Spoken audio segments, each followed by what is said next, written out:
今天呢，用莲藕分享一个简单、营养又好吃的懒人早餐，全程呢10分钟就可以搞定。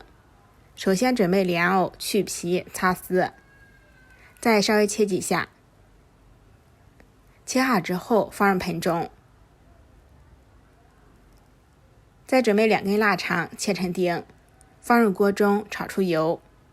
如果不喜欢吃腊肠呢，我们也可以不用放。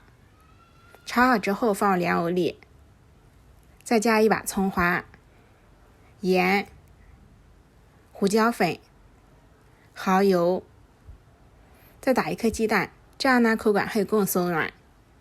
加入面粉或者说糯米粉，把它搅拌成稠糊状。2种粉呢都非常的好吃，但是口感呢又不一样。电饼铛预热刷油，倒入搅拌好的莲藕糊，然后呢再用铲子把它给摊平整，上面再撒上1层白芝麻，这样吃起来更香，也更加营养。盖上盖子，我们开上下开关，中火捞6分钟。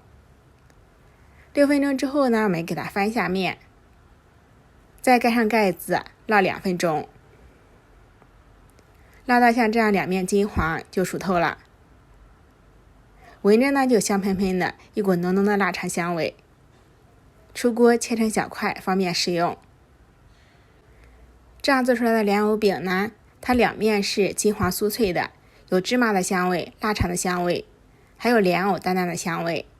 吃起来呢非常的劲道有嚼劲，味道非常的不错。做法呢简单快速，营养又好吃。喜欢的话就收藏起来试一下吧。